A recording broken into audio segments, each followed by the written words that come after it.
Hi friends, പുതിയൊരു വീഡിയോയിലേക്ക് എല്ലാവർക്കും സ്വാഗതം. അപ്പോൾ നമ്മളുള്ളത് ചാലിയത്താണ് കേട്ടോ. ചാലിയത്ത് എന്തിനാണ് വന്നു വെച്ചിട്ടുണ്ടെങ്കിൽ ഇവിടെ ഒരു പണ്ടത്തെ കാലത്ത് ഒരു ചാലിയം കോട്ട എന്ന് പറഞ്ഞൊരു കോട്ട ഉണ്ടായിരുന്നു. അപ്പോൾ ആ കോട്ട ഇപ്പോൾ ഇല്ല, പക്ഷേ അതിൻ്റെ അവശിഷ്ടങ്ങളൊക്കെ ഉണ്ട്. അപ്പോൾ അത് തേടിയായിട്ട് നമ്മൾ വന്നിരിക്കുന്നത്. അപ്പോൾ നമ്മൾ വന്നിരിക്കുന്ന വഴി എന്ന് പറഞ്ഞിട്ടുണ്ടെങ്കിൽ കോഴിക്കോട് നിന്ന് നമ്മുടെ കോഴിക്കോട് ബേപ്പൂർ ഹാർബറിൽ വന്നിട്ട് അവിടെ നിന്ന് ഇങ്ങോട്ട് ജങ്കാറിലാണ് വന്നിരിക്കുന്നത്. ഓക്കെ, അപ്പോൾ നമ്മൾ അങ്ങനെയാണ് വന്നിരിക്കുന്നത്. അപ്പോൾ നല്ലൊരു റൂട്ടാണ്. അപ്പോൾ മാക്സിമം എല്ലാവരും വരിക. അപ്പോൾ ഇവിടെയാട്ടോ നമുക്ക് ടിക്കറ്റൊക്കെ എടുക്കുന്ന സ്ഥലം. അപ്പോൾ നമുക്ക് ടിക്കറ്റൊക്കെ എടുത്ത് ജങ്കാറിലൂടെ യാത്ര ചെയ്ത് അക്കരെ പോയി നോക്കാം.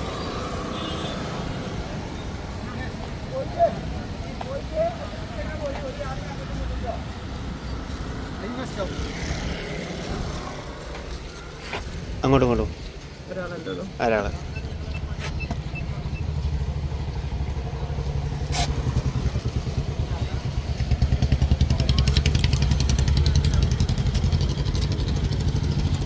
അപ്പോൾ ഫ്രണ്ട്സ്, ഈ കാണുന്ന കേട്ടോ നമുക്ക് പോകുന്നതിന് വേണ്ടിയിട്ടുള്ള ജങ്കാറാണ്. ഇതിലൂടെയാണ് നമ്മൾ അക്കരെ കിടക്കുന്നത്. അപ്പോൾ നമുക്കൊന്ന് പോയി നോക്കാം എങ്ങനെയാണ് ഇതിൻ്റെ ജങ്കാറിലൂടെയുള്ള നമ്മുടെ യാത്ര എന്നൊക്കെ നമുക്കൊന്ന് പോയി നോക്കാം. നിരവധി വാഹനങ്ങൾ ഇതിനുള്ളിൽ കയറ്റിയിട്ടുണ്ട്. അതോടൊപ്പം തന്നെ ഒരുപാട് യാത്രക്കാരുണ്ട്. അപ്പം നമുക്ക് മുൻഭാഗത്തേക്കാണ് കേട്ടോ നമ്മൾ പോകുന്നത്. അല്ലെങ്കിൽ നമ്മൾ പിന്നീട് വരുന്ന വണ്ടി ആണ് നമ്മുടെ ഈ ജങ്കാറിൻ്റെ ഫ്രണ്ട് ഭാഗത്ത് നിർത്തുന്നത്. ഓക്കെ, അപ്പോൾ ഫ്രണ്ട്സ്, നമ്മളിതാ മുന്നോട്ട് പോയിക്കൊണ്ടിരിക്കുകയാണ്. ആ കാണുന്നില്ലേ ദൂരെ, ആ കാണുന്ന അതാണ് നമ്മുടെ ചാലിയം. അവിടേക്കാണ് ഇപ്രാവശ്യം നമ്മൾ പോയിക്കൊണ്ടിരിക്കുന്നത് കേട്ടോ. അതുപോലെ തന്നെ എടുത്തു പറയേണ്ട ഒരു കാര്യമാണ്, ഇതിൻ്റെ മറുകരയില്ലേ, ഞാൻ കാണിച്ചു തരാം. ഈ കാണുന്നില്ലേ, ഇതാണ് നമ്മുടെ ബേപ്പൂർ തുറമുഖമാണ്. ഈ കാണുന്നത്. ഓക്കെ, അതിനോട് ചേർന്നിട്ടുള്ള കാണുന്നില്ലേ ചെറിയൊരു ഇതുപോലെ കാണുന്ന അതാണ്ടില്ലേ, സൂം ചെയ്തപ്പോൾ കണ്ടേ, ആ കാണുന്നതാണ് നമ്മൾ വന്ന സ്ഥലം, സ്റ്റാർട്ടിംഗ് പോയിൻ്റ്. ഓക്കെ, അതിൻ്റെ നേരെ മറുകരയാണ് ഈ ചാലിയം എന്ന് പറഞ്ഞത്. ഓക്കെ, ഈ ചാലിയാർ പുഴയുടെ തീരത്തുള്ള ഒരു സ്ഥലം, അത് അത്രയേ ഉള്ളൂ ഇതിൻ്റെ ഈ ചാലിയം എന്നുള്ളതിൻ്റെ അർത്ഥം. അപ്പോൾ ഫ്രണ്ട്സ്, നമ്മുടെ ചാലിയം തീരത്തോട് അടുത്തുകൊണ്ടിരിക്കുകയാണ്. ഓക്കെ, ഈ കാണുന്ന കേട്ടോ, നമ്മൾ നേരത്തെ കണ്ടില്ലേ, ദൂരെ നിന്ന് കണ്ട ആ സ്ഥലമാണ് ഈ കാണുന്നത്. ഓക്കെ, അപ്പോൾ നമുക്ക് ചാലിയത്ത് ഒന്ന് പോയി നോക്കാം. അതുപോലെ തന്നെ പറയേണ്ട ഒരു പ്രധാനപ്പെട്ട കാര്യമുണ്ടോ, ഇയാൾ പോകുന്ന പോലെ നമ്മളാരും മണ്ടത്തരം കാണിച്ച് ഈ ജങ്കാറിൻ്റെ ഫ്രണ്ടിൽ കിട്ടില്ല. പറയാൻ കാരണം എന്താ വെച്ചാൽ, ഇത് തട്ടുമ്പോൾ ഉണ്ടാകുന്ന ഒരു വൈബ്രേഷൻ പോലെ ചിലപ്പോൾ നമുക്ക് താഴേട്ട് വീണ് പോകാനുള്ള സാധ്യത കൂടുതലാണ്. ഓക്കെ, അപ്പോൾ നമ്മുടെ ഒപ്പം വന്ന വണ്ടികളെയാണ് കേട്ടോ ഇനി കാണിക്കാൻ പോകുന്നത്. കണ്ടില്ലേ, ഇത്രയും ആൾക്കാരാണ് നമ്മളെ കൂടെ യാത്ര ചെയ്ത ആൾക്കാരാണ് ഈ കാണുന്നത്. ഒരുപാട് ആൾക്കാരുണ്ട്. അപ്പം നമ്മുടെ ഈ കോഴിക്കോട് ഭാഗങ്ങളിലേക്ക് വരുന്ന ആൾക്കാർ മാക്സിമം ഇങ്ങോട്ടും കൂടെ ഒന്ന് യാത്ര ചെയ്യാൻ ഒന്ന് തിരഞ്ഞെടുക്കേണ്ടതാണ്. ഓക്കെ, വളരെ നല്ലൊരു എക്സ്പീരിയൻസ് ആണ്. ഓക്കെ, നമുക്ക് പോയി നോക്കാം എന്തൊക്കെയാണ് നമ്മുടെ ചാലിയങ്കോട്ടയിലെ വിശേഷങ്ങളെന്നൊക്കെ നമുക്കൊന്ന് പോയി നോക്കാം.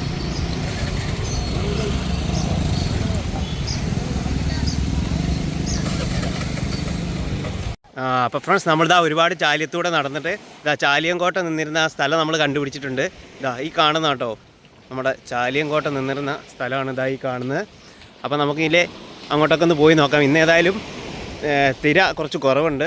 അപ്പോൾ നമുക്ക് അതിൻ്റെ ചുറ്റുപാടൊക്കെ ഒന്ന് പോയി നോക്കാം. ഓക്കെ,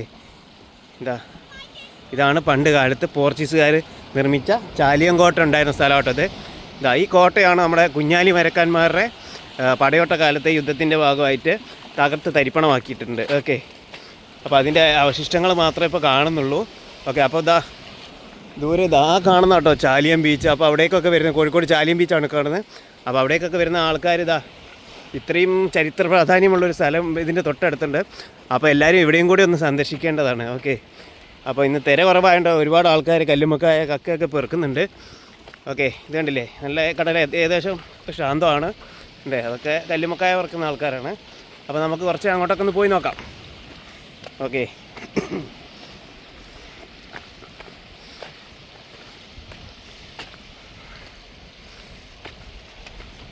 ഇത് വെട്ടുകല്ലാണ് കേട്ടോ. ഇതിപ്പം പ്രകൃതിപരമായിട്ട് ഇവിടെ ഉള്ളതാണോ അല്ലെങ്കിൽ പോർച്ചുഗീസുകാർ കൊണ്ടുവന്ന് ഇവിടെ നിക്ഷേപിച്ച് എന്താണെന്ന് മനസ്സിലാവുന്നില്ല. ഓക്കെ, ഇതിലൂടെയാണ് പോകുന്നത്. നമ്മൾ ഉള്ളിലേക്കൊന്നും പോകുന്നില്ല. അപ്പോൾ എങ്ങനെയാണ് കടലിൻ്റെ സ്വഭാവം എങ്ങനെയാണ് മാറുന്നതെന്ന് നമുക്കറിയില്ലല്ലോ. നമ്മൾ അധികം ഉള്ളിലേക്കൊന്നും പോകുന്നില്ല. നമുക്ക് ഏകദേശം ഒന്ന് സേഫായിട്ട് നിൽക്കുന്ന സ്ഥലത്തൂടെ പോയിട്ട് നമ്മൾ തിരിച്ചു വരികയാണ്. കണ്ടില്ലേ,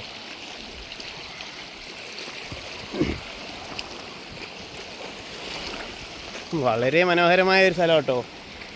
അപ്പോൾ നമ്മൾ ബീച്ചിൽ വന്നിട്ട് തിരിച്ചു പോയരുത്. ഈ കോട്ടയുള്ള സ്ഥലം അവിടെ നോക്കിയാൽ കാണാം, കുറേ വെട്ടുകല്ല് കൂടിക്കിടക്കുന്ന ഒരു സ്ഥലം കാണാം. അപ്പോൾ ഇവിടെയും കൂടെയൊക്കെ ഒന്ന് വരിക.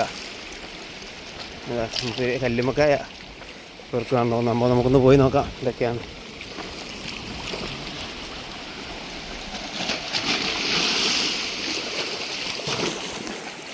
അപ്പോൾ ഫ്രണ്ട്സ് ഈ കാണുന്ന കേട്ടോ മൂപ്പര് പെറുക്കുന്നത്.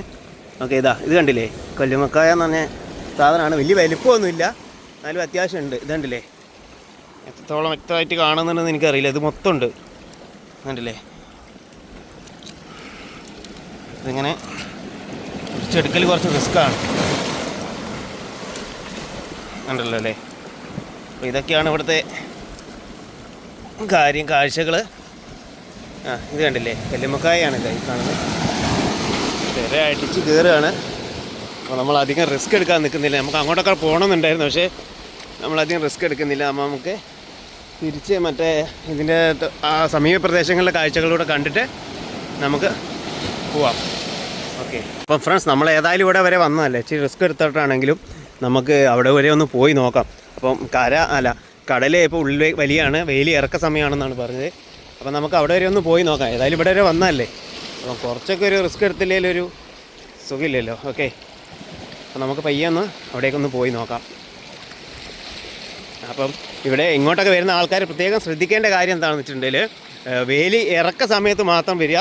അത് നമുക്ക് കടലിൻ്റെ സ്വഭാവം എല്ലാം മനസ്സിലാക്കിയിട്ട് മാത്രം ഇതിലൊക്കെ കൈകാര്യം ചെയ്യുക. ഓക്കെ, അല്ലാതെ നമ്മൾ ധൈര്യം ഉണ്ടെന്ന് പറഞ്ഞിട്ട് മണ്ടത്തരം ചെയ്തിട്ടല്ല നമ്മൾ ധൈര്യം മറ്റുള്ളവരെ അറിയിക്കേണ്ടത്. ഓക്കെ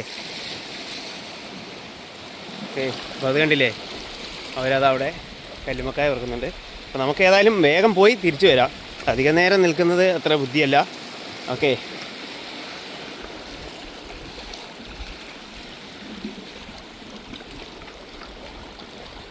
ഈ സ്ഥലം കേട്ടോ ഏറ്റവും കൂടുതൽ ഹൈറ്റുള്ളൊരു സ്ഥലം കൂടിയാണ് ഇവിടെ. ഓക്കെ ഓക്കെ ഫ്രണ്ട്സ്, അപ്പോൾ നമ്മൾ ഇതിൻ്റെ ഏറ്റവും ടോപ്പിലായിട്ടുള്ളത്.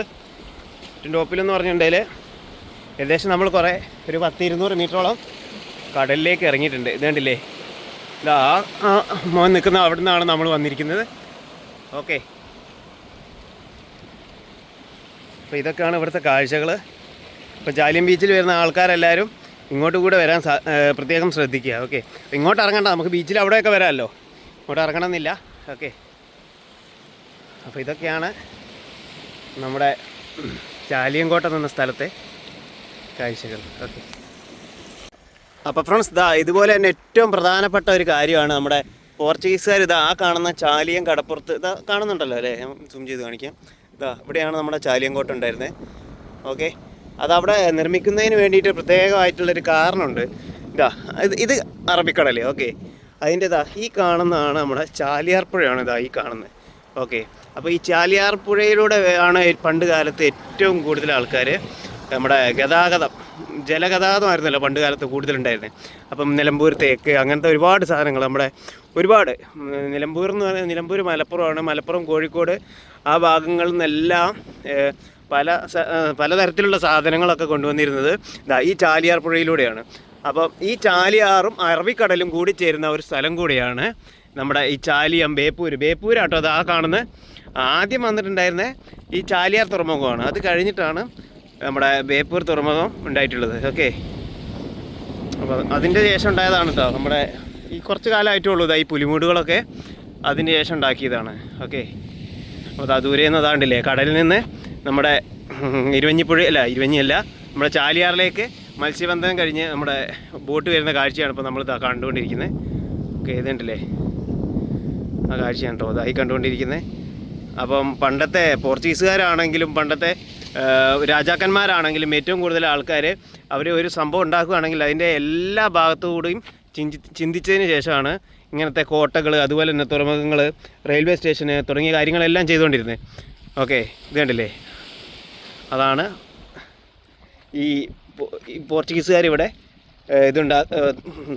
കോട്ട ഉണ്ടാക്കുന്നതിന് പ്രത്യേകം തിരഞ്ഞെടുക്കാനുള്ള കാരണമാണെന്ന് പറഞ്ഞ് 1498 നമ്മുടെ വാസ്കോ ഡ ഗാമ കാപ്പാട് ഇതിറങ്ങിയത്. അതിനോട് അനുബന്ധിച്ച് തന്നെയാണ് ഈ കാര്യങ്ങളൊക്കെ ഇവിടെ നിർമ്മിച്ചതും മറ്റേ കുഞ്ഞാലി മരക്കാന്മാരെ ഇത് തകർത്തതും എല്ലാം. ഓക്കെ, ഇത് കണ്ടില്ലേ, ബോട്ട് വരുന്നുകൊണ്ടിരിക്കുകയാണ്. അപ്പോൾ നമുക്ക് നോക്കാം. അപ്പോൾ ഫ്രണ്ട്സ്, നമ്മളിത് നമ്മുടെ ചാലിയത്തെ യാത്ര ഇവിടെ അവസാനിപ്പിക്കുകയാണ്. അതോടൊപ്പം തന്നെ നമ്മൾ കുറ്റിച്ചിറ എന്ന് പറഞ്ഞ സ്ഥലമുണ്ട്. അവിടെ ചാലിയങ്കോട്ട തകർത്ത് സാമൂതിരിയും അതുപോലെ തന്നെ കുഞ്ഞാലി മരക്കാളും കൂടെ ആ ഉരുപ്പടികളെല്ലാം കൊണ്ടുവന്ന് കുറ്റിച്ചിറ പള്ളിക്കാണ് നിർമ്മിക്കുന്നതിന് വേണ്ടിയിട്ടാണ് ഉപയോഗിച്ചത്. അപ്പോൾ നമുക്ക് കുറ്റിച്ചിറ പള്ളിയിലെ നിർമ്മാണം എങ്ങനെയാണ്, അത് പോർച്ചുഗീസുകാർ അത് കഴിഞ്ഞിട്ട് നശിപ്പിക്കുകയോ കാര്യങ്ങളൊക്കെ ചെയ്തിട്ടുണ്ട്. അപ്പോൾ നമുക്ക് കുറ്റിച്ചിറ മുസ്ലിം പള്ളിയിലേക്കൊന്ന് പോയി നോക്കാം.